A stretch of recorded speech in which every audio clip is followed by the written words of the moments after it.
With me on the line now is Capital Network's Ed Stacey. Ed, good morning. Good morning. Ed, we're talking through AFCenergy. First off, tell me a bit more about what they do. So AFC is a clean energy company, specifically that's design and development and sale of alkaline fuel cells. And what they do is produce electricity from hydrogen. You may have heard of that sort of concept in terms of automotive, the sort of futuristic cars. But what AFC are doing is something entirely different. These are stationary power generation projects. And the demand for these includes some applications. Actually, I have to admit, before I looked at AFCenergy, I hadn't heard of some of these things, but actually some really pretty big market opportunities. So the most kind of proximate and immediate one is generating electricity from excess hydrogen produced by industry. One of the big processes is something called the chlor-alkali process, which is a kind of basic chemical production process that's at the root of producing PVC, producing industrial chemicals, all kinds of things. It produces hydrogen, but the hydrogen is not entirely pure. And so existing fuel cell solutions either can't cope with the impurity or they're just too expensive. So this hydrogen actually just gets released into the atmosphere, which is harmless enough, but it's a big waste. There was a study done by the US government said there's 100 gigawatts globally of hydrogen being just pumped out every year. So that's equivalent to the UK's entire electricity production. That's how much hydrogen is just going to waste. And what AFC is offering is a solution that can harness that amongst other applications as well. So some big market opportunities there, Ed. I suppose, crucially, what's their strategy in terms of commercialization? Yeah, that's been the absolute focus the last few years. A guy called Adam Bond became the chief executive in 2014, and he set out a very ambitious 3-year plan to basically convert this from a sort of research grant company into a proper commercial company. So 2015, 16, 17 is his 3-year plan. We're now in the final year of that. There have been some big steps recently. They brought in a new chief finance officer and most recently a new chief operating officer. He came from a background at Foster Wheeler, at ThyssenKrupp. So he'd been around doing a lot of industrial kind of project work. So what they've done is they've overhauled all the management. So it's an entirely commercially focused team. It's no longer a sort of scientist kind of team.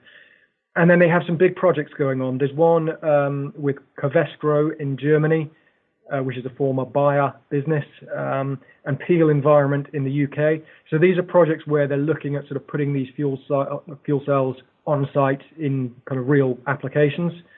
And then there's another one, which is perhaps even more exciting, a big development project they have with a group called Industrie De Nora, which is one of the top kind of hydrogen processing or hydrogen producing companies.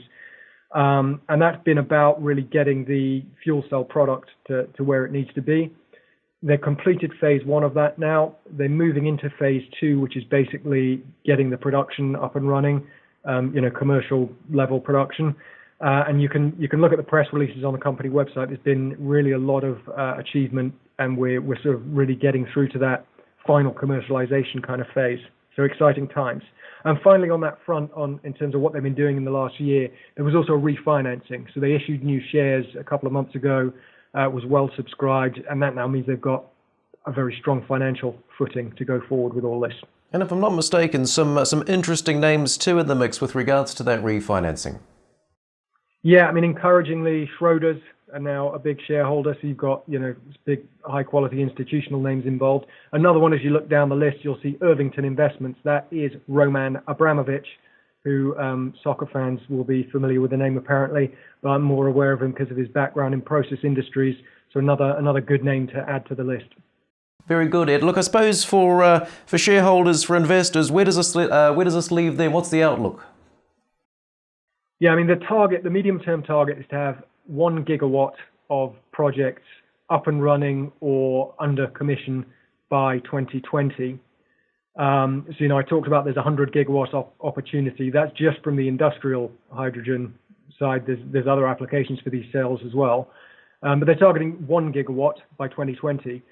When you think of that 1 gigawatt, we're then looking at, this could be a business that's getting up towards being the hundreds of millions of revenues.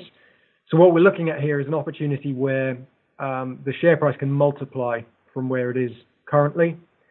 And I think the exciting thing for investors now is we're in a year where you're going to see more milestones getting ticked off. You're going to see more tangible progress And I think the share price is going to respond when some of those milestones start to fall into place.